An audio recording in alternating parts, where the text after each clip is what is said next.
Hello everyone, আসসালামু আলাইকুম। আশা করি আপনারা সবাই ভালো আছেন। আমি অনেক ভালো আছি আলহামদুলিল্লাহ। তো মুরগি রান্না করব, একটু পেঁয়াজটা লাল করে ভেজে নিচ্ছি তেলের ভিতরে। মুরগি রান্নার রেসিপি কিন্তু সবাই জানে কম বেশি, তারপর একটু আপনাদের সাথে শেয়ার করলাম আসলে।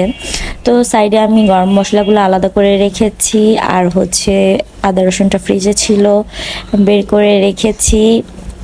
এটা ছিল হচ্ছে জায়ফল জয়িত্রী, তারপরে ছিল বাদামের একটা পেস্ট ছিল আমার ফ্রিজে রাখা ছিল, কারণ অনেক সময় রোস্ট রান্না করার সময় আমি একটু দেই।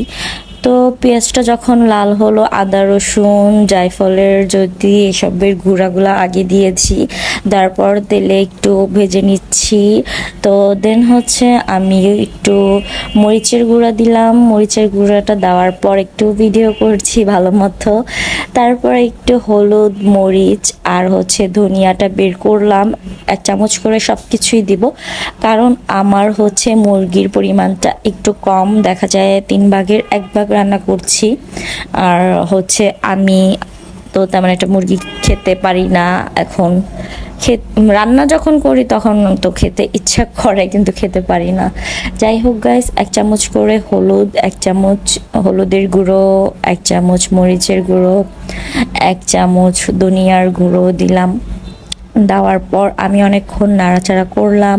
একটু পানি দিয়ে দেব, কারণ হচ্ছে না হলে মশলাটা না কষালে, কোনো খাবারেই যদি মশলাটা না কষানো হয় আসলে মজা হয় না। তো এগুলা দিয়ে এই তো আমি একটু মশলাটা কষিয়ে নিলাম। এই তো মুরগিগুলো ভালো মতো ধুলাম, ধোয়ার পর এখন তো পানিটা একটু শুকানোর পর এটার ভিতর মুরগিগুলো ভালো মতো দিয়ে কষিয়ে নিলাম। আর হচ্ছে সাইডে আলু কাটা ছিল। এটা যদি কেউ মুরগি ভুনা করতে চায় তাহলে এই ঝোলটা শুকানোর পর আরেকটু পানি দিলেই কিন্তু মুরগিটা ভুনা ভুনা হয়ে যাবে।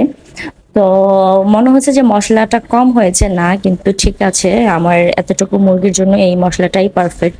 তো 2-3টা কাঁচামরিচ দিয়ে দিলাম।